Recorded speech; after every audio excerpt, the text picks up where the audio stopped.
Libertad is right here, and they used to own a house right by the Oh wow, right by the cool. yeah. And you're close enough to the big city that like you're not yeah, And like so San Salvador is right here, which is capital. the capital. My dad is oh La Union right here. La Union. La Union on the far Okay, further border on further the south, border. La Union, La Oh Libertad. But you know yes. what the craziest thing is? Nicaragua. Okay.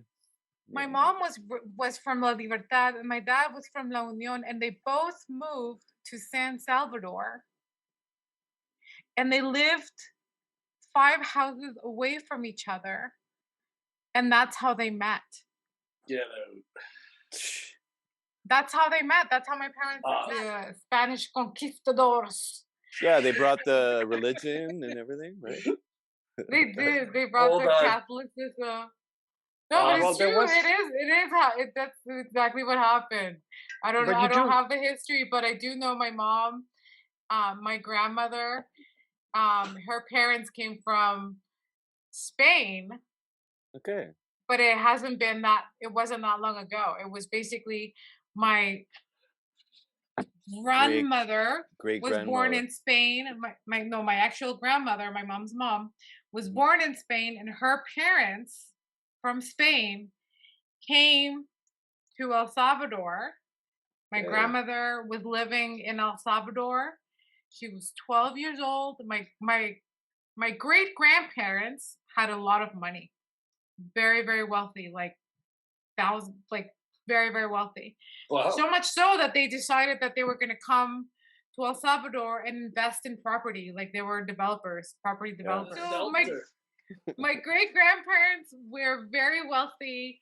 My grandmother was the oldest of I think 5 or 6 children, and my great grandparents, when they were in the midst of like buying hotels, Oh, um, my wow. grandmother was 12 years old, and they both died in a tragic car accident Oh, in El Salvador, and they were immigrants into El wow. Salvador, and they were first generation immigrants in El Salvador. So there was no family, they didn't have any friends. And so my grandmother is 12 years old and is now responsible for her younger siblings. Interesting. Really crazy. Which also loops us back to the food. So your Yeah. grandmother's from Spain, so this might be a Spanish dish. So So I did. that's my mom's Side.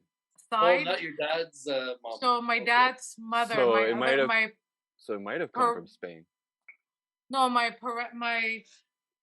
Paternal grandmother. fraternal grandmother is the one with the The dish, recipe. and Okay. they're from El Salvador.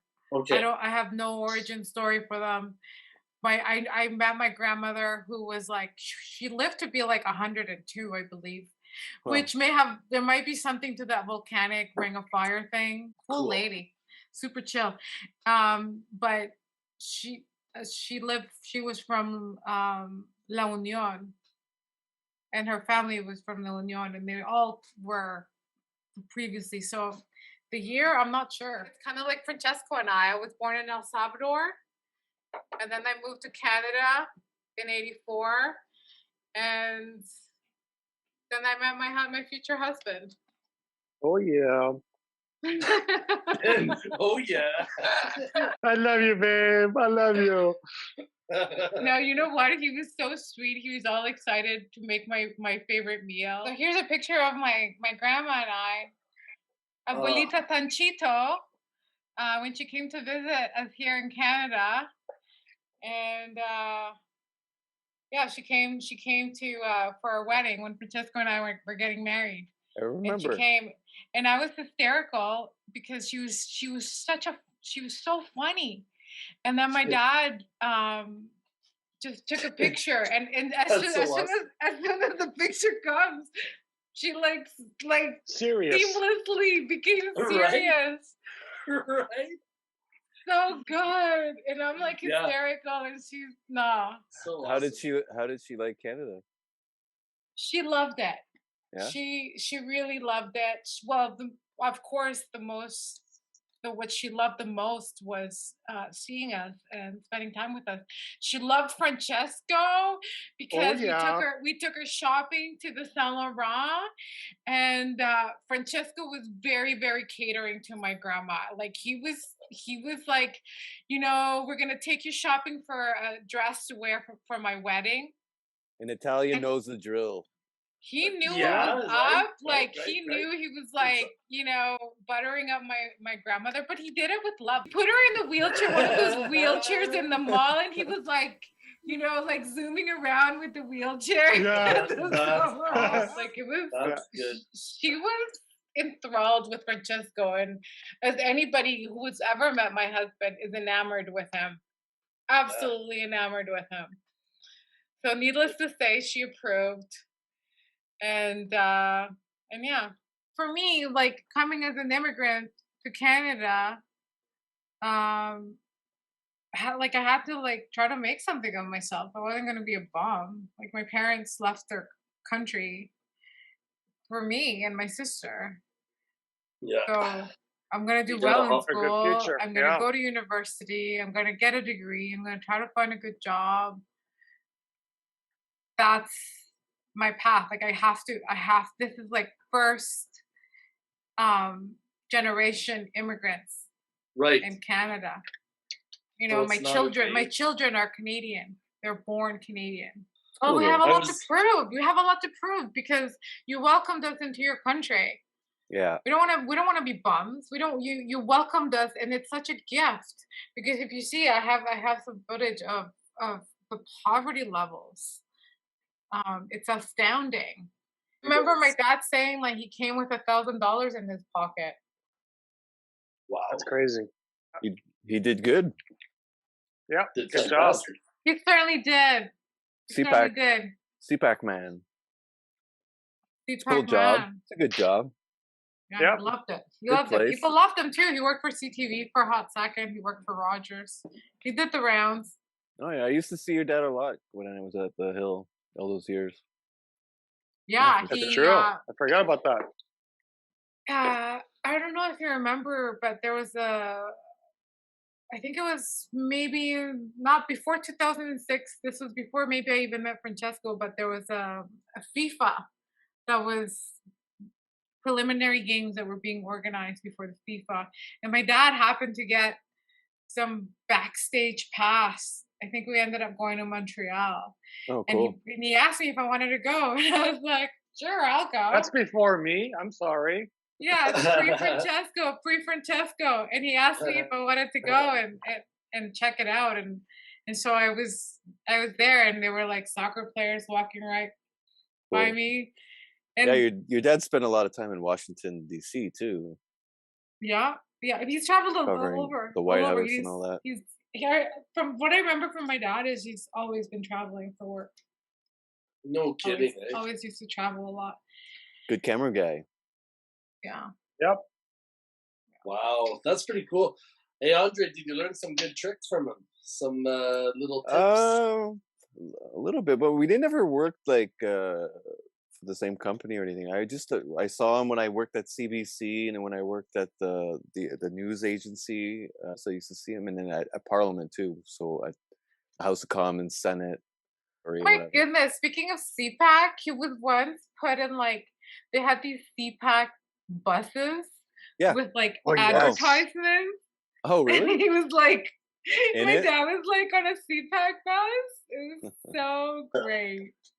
I have a picture of that somewhere. For the politician, when they were going from town to town, so they Yeah. put his picture on the bus with Yeah. his camera on. It was so good. It's so funny. They totally did. Yeah. Do we have that picture somewhere? Because we Oh, I have to have figure that it. out. I have No it. way. Oh That's yeah. funny. Yeah, That's funny. maybe during a commercial or during the after show, I'll try to go find it. When my parents first got married, because my Oh. parents got married very young. My mom was 18, my dad was 20.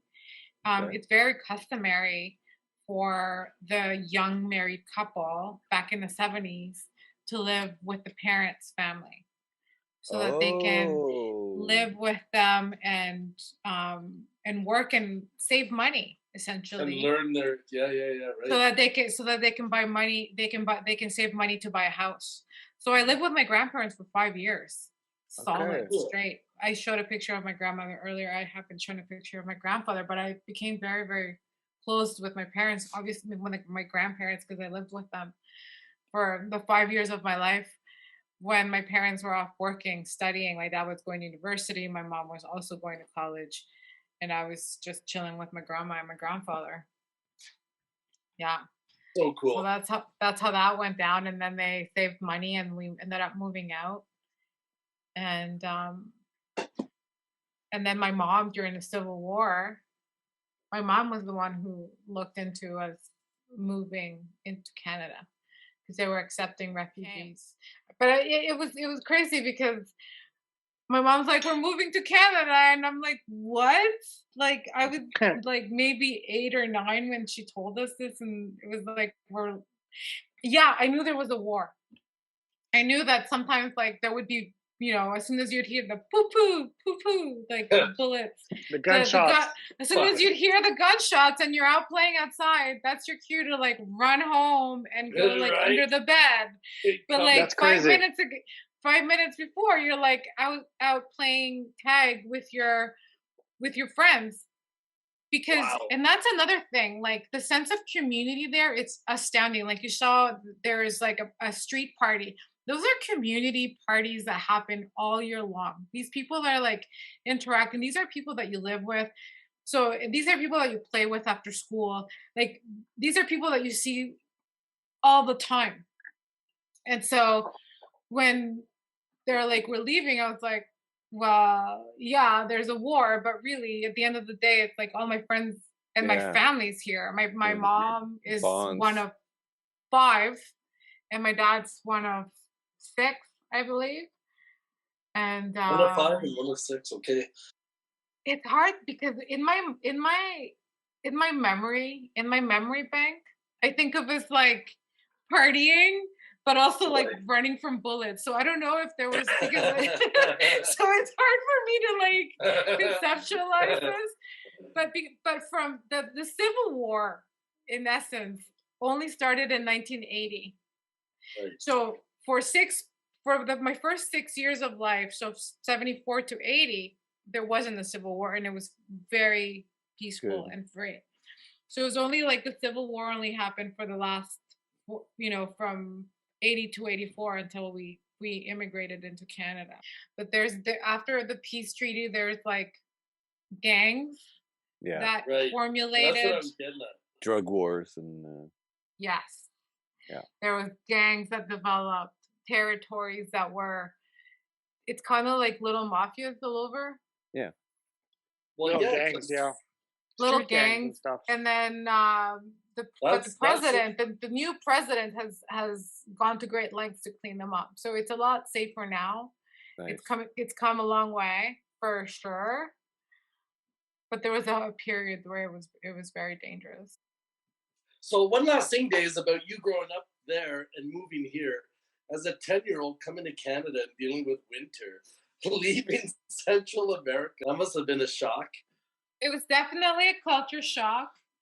I came December 5th, 1984, and it was minus 18 degrees outside, and it was snowing. There was a snowstorm. And I remember there were, I think it was a lady who was a volunteer for the Catholic Church who was somehow affiliated with helping bringing immigrants into the country and helping them. She took me to a place. We got jackets. We got all everything that we needed for winter. So we were dressed. We were dressed for the weather, but it was still tough because I was like, what is going on? It was very, very cold. It was very, very difficult because I couldn't speak the language. My dad spoke a little bit, but for the first 6 months, I remember like I was in grade five. I was put into halfway through grade five. I was put in here as a 10-year-old, and I would cry every single night. I wanted to go back. I was like, this is crazy. I don't have any friends. I don't have any family. Because don't forget, like every weekend, I would hang out with my cousins.